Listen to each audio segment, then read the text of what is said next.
কূটনৈতিক সম্পর্ক পুনর্বিবেচনা করতে হবে। অভিযুক্তদের ফেরত না দেওয়ার পূর্ব পর্যন্ত কূটনৈতিক সম্পর্ক স্বাভাবিক করা যাবে না। এই দাবি অনতিবিলম্বে না মানা হলে এবং আইন শৃঙ্খলা পরিস্থিতি দৃশ্যমান পরিবর্তন না দেখাতে পারলে স্বরাষ্ট্র উপদেষ্টা, আইন উপদেষ্টা এবং পররাষ্ট্র উপদেষ্টাকে পদত্যাগ করতে হবে। এই 3 দফা দাবি আমরা জানিয়েছি এবং একই সাথে আমরা গতকাল থেকে বাংলাদেশের সকল ছাত্র সংগঠন, সিভিল সোসাইটি, সাংবাদিক এবং জুলাইয়ে যে সমস্ত সংগঠনগুলো তৈরি হয়েছে, জুলাইয়ের যারা আমাদের সহযোদ্ধা ছিল, আমরা সবার সাথে গতকাল থেকে যোগাযোগ করছি, মিটিং করছি। ছাত্রদল, ছাত্র শিবির, ইন্ডিপেন্ডেন্ট অ্যাক্টিভিস্ট এবং বামপন্থী সংগঠন, ইসলামিক সংগঠন এবং সব ধরনের নাগরিক, ছাত্র এবং নাগরিকদের সাথে আমরা যোগাযোগ করেছি। আমরা সারা দেশে সবাইকে ঐক্যবদ্ধ হওয়ার জন্য আমাদের ফেসিবাদের বিরুদ্ধে, আমাদের কমন এনিমি ভারতের যে হচ্ছে যারা বাংলাদেশে দাসত্ব কায়েম করতে চায় এবং একই সাথে এই পতিত ফেসিদের বিরুদ্ধে আমাদের ঐক্যবদ্ধ হওয়ার জন্য আমরা সবার সাথে কথা বলেছি এবং সকল ফেসিবাদ বিরোধী যারা আন্দোলন সংগ্রাম করেছে সবাই একমত হয়েছে এবং খুব দ্রুতই সকল ফেসিবাদ বিরোধী আমরা যারা জুলাই একসাথে নেমেছিলাম আমাদের সম্মিলিত কর্মসূচি আপনারা দেখতে পাবেন। এবং একই সাথে আমরা সারা দেশের মুক্তিকামী ছাত্র জনতাকে আহ্বান করছি, আমাদের প্রত্যেকটা পাড়ায় পাড়ায়, প্রত্যেকটা ওয়ার্ডে ওয়ার্ডে আমরা যেন দেশের আমাদের নাগরিকদের নিরাপত্তা নিশ্চিত করার জন্য আইন শৃঙ্খলা রক্ষায় আমরা যেন গণকমিটি গঠন করি, যে গণকমিটির মাধ্যমে যারা ফেসিবাদের দূষর আছে, খুনি হাসিনা এবং তার দূষর, নিষিদ্ধ ছাত্রলীগ, যুবলীগ, সন্ত্রাসীদেরকে আইডেন্টিফাই করে তাদেরকে যেন থানায় দেওয়া হয় এবং তাদের বিরুদ্ধে যেন ব্যবস্থা নেওয়া হয়। এবং সেই জায়গায় স্বরাষ্ট্র মন্ত্রণালয় নিশ্চিত করেছেন আমাদের যে গণকমিটি গঠিত হবে তাদেরকে সার্বিকভাবে আইন শৃঙ্খলা রক্ষাকারী বাহিনী তাদেরকে সহযোগিতা করবে। এবং যেই দিল্লি আজকে খুনি হাসিনা এবং তার দূষরদেরকে, সন্ত্রাসীদেরকে আশ্রয় দিচ্ছে এবং দিল্লি থেকে আমাদের বাংলাদেশকে বিভিন্নভাবে উত্তপ্ত করার চেষ্টা করা হচ্ছে, সেই দিল্লির সাথে আমাদের যে পররাষ্ট্র মন্ত্রণালয় আছে, পররাষ্ট্র মন্ত্রণালয়ের কূটনৈতিকভাবে তাদের বিরুদ্ধে আমাদের যে সম্পর্ক সেটাকে পুনর্বিবেচনা করতে হবে। এবং আজকে আমাদের আরেকটি বিষয় আমরা নিন্দা জানাচ্ছি, প্রধান নির্বাচন কমিশনার সে আজকে একটা মন্তব্য করেছে, যে মন্তব্যে সে বলেছে উসমান হাদির উপর যেই হামলা হয়েছে সেটা একটা বিচ্ছিন্ন ঘটনা।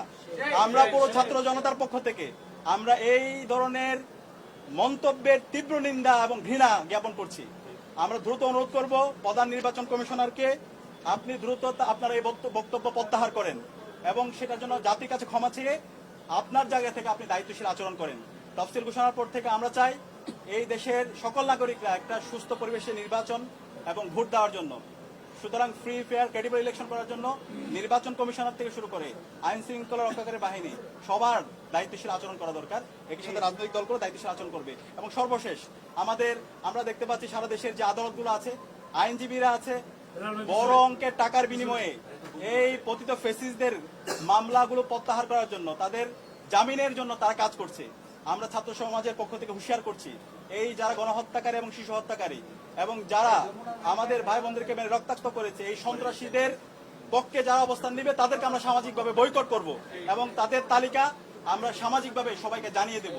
এই জায়গায় এই অপরাধীদের বিচারের প্রশ্নে, খুনি হাসিনার বিচারের প্রশ্নে, নিষিদ্ধ ঘোষিত ছাত্রলীগ, যুবলীগ, আওয়ামী লীগের বিচারের প্রশ্নে এবং এই দিল্লির দাসত্বের বিরুদ্ধে আমাদের একটা জাতীয় ঐক্যমত দরকার। আমরা আশা রাখছি বাংলাদেশপন্থী যারা আছে, দীর্ঘ ফেসিবাদ বিরুদ্ধে যারা আন্দোলন করেছে, আমরা সবাই ঐক্যবদ্ধভাবে আমাদের এই ফেসিবাদের পতিত ফেসিসদের বিরুদ্ধে এবং খুনি হাসিনার বিচারের প্রশ্নে আমরা ঐক্যবদ্ধভাবে আমরা আমাদের আন্দোলন সংগ্রাম জারি রাখবো।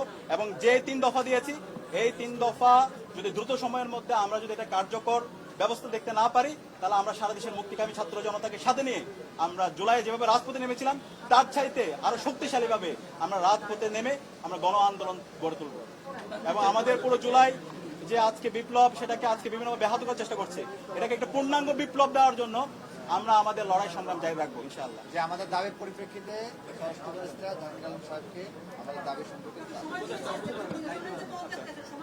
পদত্যাগ আমরা বলছি 48 ঘন্টার মধ্যে আমরা যে দাবিগুলো জানিয়েছি আমাদের দৃশ্যমান উন্নতি না দেখি, আইন শৃঙ্খলা পরিস্থিতির উন্নতি যদি 48 ঘন্টার মধ্যে না হয়, চিরুনি অভিযান চালিয়ে জঙ্গি লীগ, খুনি, সন্ত্রাসীদের গ্রেপ্তার না করা, অস্ত্রোদ্ধার না করা হয়, সেই ক্ষেত্রে আমাদের দৃশ্যমান পরিবর্তন না দেখি সেখানে, সেই ক্ষেত্রে আমরা এই 3 উপদেষ্টার পদত্যাগের দাবিতে আমরা আন্দোলন শুরু করি।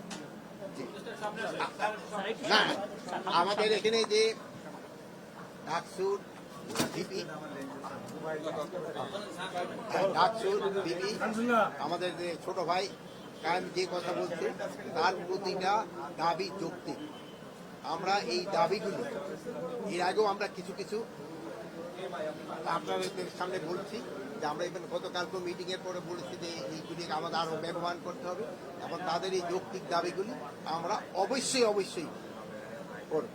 এবং এই আরেকটা জিনিস হলো আমাদের ওসমান ভাই এখন যে অসুস্থ, আপনারা তার জন্য একটু দোয়া করবেন, ওই যেন এনি যেন আবার সুস্থ হয়ে আমাদের মাঝে ফিরে আসতে পারে। এই জন্য আমি আপনাদের সবাই দোয়া কামনা করি। স্যার আমরা যত জানতে পারলাম স্যার গাজক স্যার ভারতে পালিয়ে গেছে, আপনাদের কাছে কোনো তথ্য আছে কিনা এইগুলির স্যার? ক্ষেত্রে আমরা পরে কথা বলে আমরা এই তিনটা স্যার, এইটাই এখন স্যার মানুষ জানতে চাচ্ছে স্যার, ওখানে নাকি দেশে আছে নাকি স্যার বিদেশে পালিয়ে গেছে স্যার, মানুষ স্যার আপনার মধ্যে জানতে চাচ্ছে। সব কিছু তো এখানে বলা যায় না। ঠিক আছে, আপনাদের সবাইকে ধন্যবাদ। আমরা আমাদের দাবিগুলো প্রেস গ্রুপে দিয়ে দিব এবং ওইখান থেকে আপনারা বিস্তারিত পেয়ে যাবেন। ধন্যবাদ। প্রিয় সাংবাদিক বন্ধুগণ, আপনারা জানেন ইনকিলাব মঞ্চের সমাবেশ শহীদ মিনার অনুষ্ঠিত হচ্ছে। আমরা দেশবাসীকে আহ্বান জানাচ্ছি আপনারা সবাই সচেতনভাবে সেই সমাবেশ অংশগ্রহণ করুন। ধন্যবাদ।